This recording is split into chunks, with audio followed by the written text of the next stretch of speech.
Folks, what I'm gonna say may not be popular, and this video might not even last the week, but that's why I'm here, right? To say the things that need to be said. Well, I've had just about enough of this communism that has taken over the country in the form of the current situation that shall not be named the Schmoronavirus, because they'll remove you, police.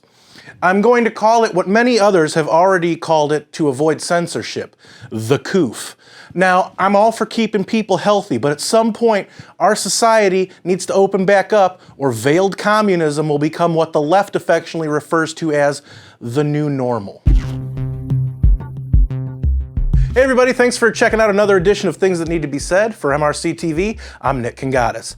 What set me off the other day was video from a funeral home in the UK that showed two sons pull their chairs up to their mother because, of course, the chairs were socially distanced, and try to console and hug her following the death of her husband, their father. A member of the funeral home staff almost immediately went to the sons and told them to go back to their spots because of the coof.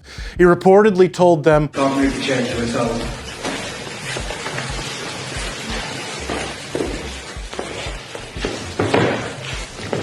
I'll just tell you one thing. If anyone, let alone a funeral home worker, told me that I couldn't console my mother during a difficult time for her, well, let's just say they'd be eating my mask and the chair. Absolutely, yeah, it was just so disgraceful the way he done it, with the aggression he come out in this. So many more ways he could have done that. Again, I'm not advocating violence towards anyone. I just know myself. I don't pretend to be anywhere near perfect in any way, unlike those on the communist news network. Anyway, that scene from the UK, combined with something I heard YouTube news commentator and milquetoast fence sitter Tim Pool say the other day, caught my attention. You're only allowed to say the world is ending. You're not allowed to say, hey, maybe this is overblown. Because if you do, you run the risk of getting banned. There have been a ton of YouTubers that have been instantly banned. No strikes, no warning, just gone. Because they'll put out a video questioning masks or something. Yeah. So if you're not allowed to have any conversation at all about maybe we went too far, then the only thing anyone ever sees is the end is nigh, it's getting worse, it's getting worse. When if you actually look at the data, you're like, oh man, we flattened the curve a long time ago. Is he right? How many media stories or social media stories about the coof that you see that aren't shared by an individual is good news? How much of what we see every day is one of the following? A story about how President Trump failed the American people with his response to the coof.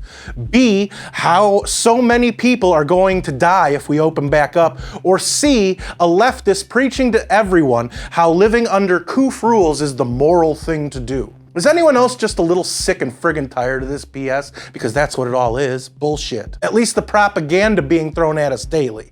Whatever happened to the 15 days to slow the spread? How about the CDC report that only 6% of deaths are because of the coof alone? Now, I don't want anyone to die, but dying is a part of life. It's not what any rational person wants for anyone else, but it happens, and we have to be able to face that without the radical media and social media trying to convince everyone that the sky is falling.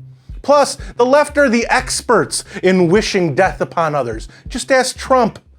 The left has contradicted itself so many times during this situation that they literally are unable to tell any version of the truth any longer. CNN is actually pushing conspiracy theories about the president's bout with the coof, with Mr. Potato Head, Brian Stelter, actually saying that a cover-up is going on about Trump's health because the president doesn't like to show weakness. A possible cover-up about the health of the President of the United States. A possible cover-up that's being led by the president from his hospital room because he is so sensitive about being perceived as weak. Of course he doesn't like to show weakness. That's called a leader. You want constant expressions of weakness? Just ask the last 3 presidents for that.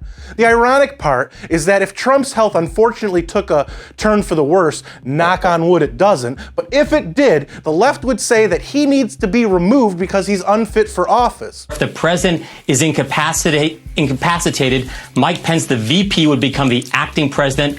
That's only happened 3 times in recent history. How far down the line is the line of succession? Speaker of the House Nancy Pelosi is next in line of succession. There would be a written declaration that the president and the vice president are unable to discharge their duties. Nancy Pelosi would resign and become acting president. I had a friend in Florida tell me the other day that they think Florida will be opened 100% very soon.